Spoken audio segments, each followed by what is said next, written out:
Hey everybody, welcome back to another Tennessee Holler Facebook Live. We're tnholler.com, at the tnholler on Twitter and Facebook.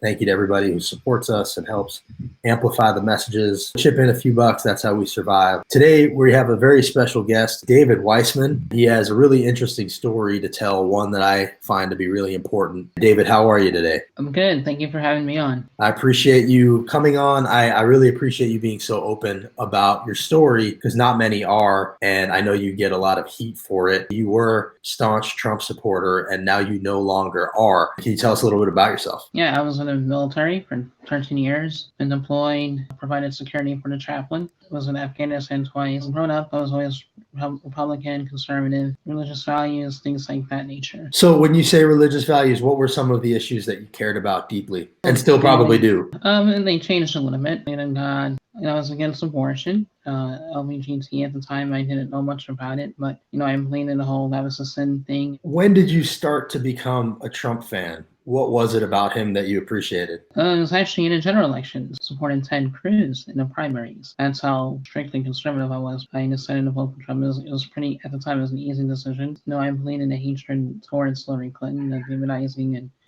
evil, and I believed in all that, and so it was easy to go get sucked in, as they call it, red pilled. And so it was easy, and from there I supported Trump, I campaigned for him. And so you talk about being red pilled. Was it a process within yourself, or was it something people were doing to you? It was both. I did a lot of work on Facebook, Twitter, and I worked with there was a Republican Trump group in Israel that helped get Americans in Israel to vote. So I worked with them too. So I did a lot of campaigning with actual official groups, locally, personally, and on Twitter. So I was very well known. And what was it about him that you latched onto? Even Republicans weren't buying it from him. Everybody knew who he was. He was a game show host, an ex-Democrat, a guy who doesn't believe in what he says. Was it that people started to buy what he was selling, or people saw a vessel to get the things that they wanted done? Me, personally, I didn't know much about him. I took his word. I trusted Sean Hannity, a lot of different conservative pundits who amplified him. We believed in the propaganda against Democrats, liberals, thinking that they're the enemy of the people. The whole fake news thing, conservative propagandists did that. So you saw where people were getting angry about and saw that as an opportunity. And a lot of us fought it. We felt Hillary Clinton was dangerous to America. Well, the thing that we believe that Democrats wanted to take rights away from people, fear mongering, taking religious rights away. So that's why a lot of people voted for Trump. It's based on fear, hate. When you say that you felt like Democrats were the enemy of the people, right? I ran for Congress here in 2018. My neighbor didn't vote for me, but we can have a conversation. We can talk, and I don't think that he is evil. How do you get to a point where you think that half the country is evil and an enemy of the country wants to take your rights away? Like, aggressively negative place to go. How does that happen? It starts out with fear. It starts out with propaganda. One judge wanted to take away AR-15s. So what a lot of conservative propagandists would do is say, look, the liberals want to take your guns away. Stereotype all liberals, all Democrats as that one judge. Do you think those people believe what they're saying, or do you think those people are taking advantage of the situation and profiting from it? I would say it's a mixture of both. I think there are people that do know what's going on and are profiting off of it, and then there's people that really believe in their message. Laura Loomer, I think she really believes in her message. And then you have Sean Hannity, who's making millions of what he's doing. Talk a little bit about the transition process. You are on Twitter a lot, trolling people basically, right? What is that? What was that? What were you doing? Basically, when you troll, you try to get a reaction out of people, try to get people to believe in what you believe, all in line with conservative values. So this was starting a time where conservatives were saying they were being shadow banned. They were claiming that they were being censored by Twitter. Yeah, exactly.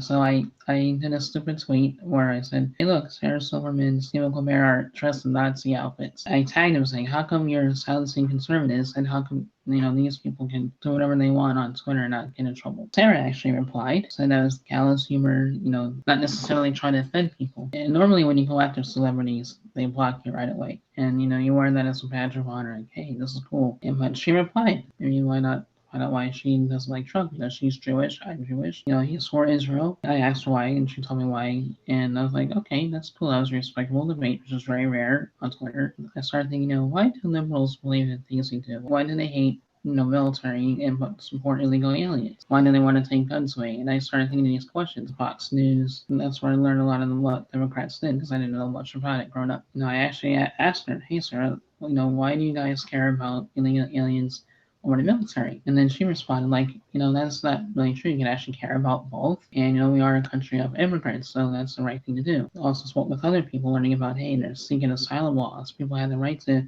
seek asylum. A lot of the problems that conservatives are worried about actually come through the port of entry, not necessarily the illegal way. Usually when somebody says something like that to you, they just ignore it or say it's fake news. What made that resonate with you? Are you an outlier, or is it possible to have those conversations with others like you? Someone with her status actually having a conversation with me, I think that does make a difference. Conservatives see celebrities as elitists. They voted for one to be president. Right. So when she was replying to me, what all me?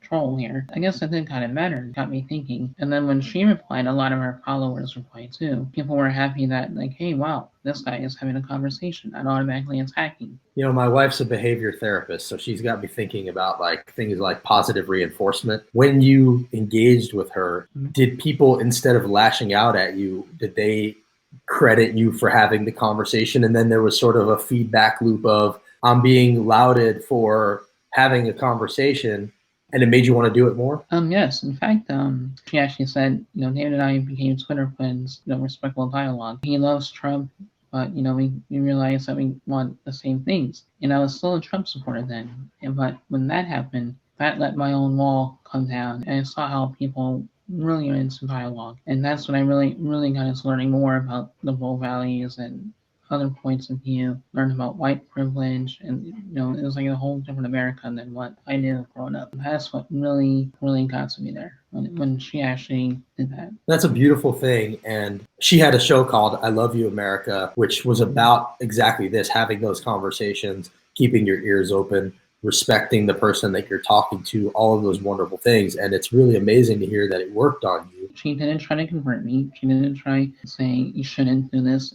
She respected who I was, what I supported, and having dialogue was encouraged. Yeah, that's a beautiful thing. And I see that people have tweeted to you, like Luke Skywalker himself, saying that hope others see the light. Thanks for fighting the good fight. You were still a Trump supporter at that point. Where was the moment that stopped? When people were saying that, well, I got it from both sides. So I felt a lot of backlashes, calling me a dem plan, calling me a traitor, calling me these certain things, and I guess I kind of sort of snapped out of Trump into the wrong stance. And then I started putting things together, like, why are they getting so upset? What is there something about Trump? I had other people who started talking to me about Trump, wondering the things that he'd done, business deals, his corruption, how corrupt he is as a person. I didn't know. I started questioning, like, wait a minute, he dodged a draft 5 times. Here I voted for this guy thinking he's a patriot. A patriot would not dodge a draft 5 times. Why to doctors about his condition?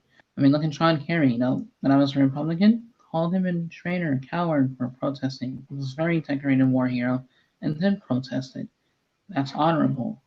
But Trump, he dodged a draft 5 times and he was called a patriot. And I learned different things about his connections with Russia and different things, and I realized that this is not the guy who I thought I voted for. And then I decided, I'm done. It was kind of hard because I built a lot of relationships with Trump supporters and conservatives. I left the Republican Party first before I stopped supporting Trump. I didn't want to be a part of a party that was built on lies and whataboutisms. I saw who Trump really is, and that's when I ended Trump support. And what confirmed it is when Hillary was right about him and Putin. When he had that meeting in Helsinki, what kind of president would leave behind closed doors to meet with our rifle? That is not normal. That told me that I made the right decision there. Through my journey, I learned more about learn about the LGBT and all the rights that Democrats fought for, and that won me over as a Democrat. 2 separate journeys. Because a lot of times, okay, I'm an independent. Had you learned enough at that point where you were like, oh, I actually like what these people are saying? Still learning more, even today. Learning what actual democratic values are. They are fighting for rights of others. They're not taking away rights. When that clicked, that's what won me over to the party, and I wanted to be a part of that. That's beautifully said. Actually, probably more succinctly put than I've heard a Democrat say it. Any Democrats listening, use that. They're fighting for the rights of others. They're not fighting to take away rights. And I think that's exactly right. I'm going to put it this way because I've seen you put it this way. It's like leaving a cult. Can you talk a little bit about that, about how hard it was to change your mind? Their leader is wrong, and what they believe could be wrong. So no matter what happens, they will always defend that. First was political backlashes. They try to disprove my story. They try to say, oh, I was never a Trump supporter, or I was never this, never that. Personal attacks. Explaining my kids, even. They say, oh, I'm a deadbeat dad, or I left my family, things like that. And it's like crazy. Find out their motives is political. I have an awesome following, awesome support on my Twitter feed, and they try to intimidate you, share their story, inspiring other people to say, hey, Trump is not who he says he is. It's one thing to go through the transition you've gone through, but it's another thing to actually be willing to talk about it. And so I know a lot of people appreciate that you're willing to talk about it. I'm seeing comments like Electra Posada saying, good for you, David. Grant Marsh, a friend of mine, is asking, how can we as Democrats help bridge the gap? What advice do you have? Just accept who they are. There are a lot of Republicans that do not support Trump. They can encourage, hey, stay Republican, try to bring the party to where it used to be, and, just vote for the Democrat, elect the right leadership that represents Republican values.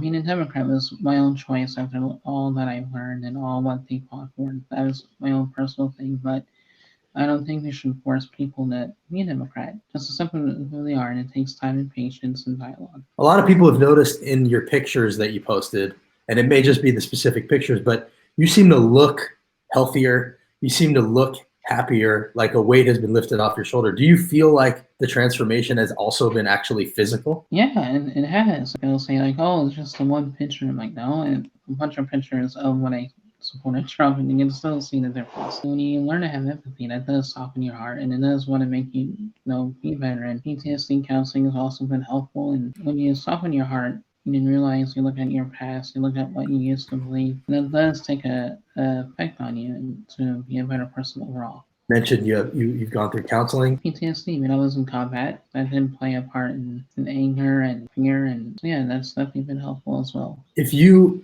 were to address either your old self or others where you were, what message do you have for your old self or for them as far as trying to let them know that there's another way to look at things? Dialogue. Learn there's different points of view. Everybody cares about each other, just different ways about going about it. Have an open mind and just talk to each other. Whether you're Republican or Democrat, no one's really the enemy. Just have different ways of trying to make the country a good country. David, thank you for coming on. Thank you for what you're doing. Please keep speaking out. Can't stress enough how important conversion stories are. I have ex-Republicans in my life too, and I'm constantly thanking them for telling their stories too. We have one here, a woman who's a good friend of mine who was a Republican her whole life, and she just ran for the state Senate as a Democrat because she realized she was voting against her sick child's best interests by voting for a party that refuses to expand Medicaid and resists universal health care. So your conversion story is more powerful really than anything most Democrats can say to anybody. Your story is a bridge for other people who are thinking about crossing it. And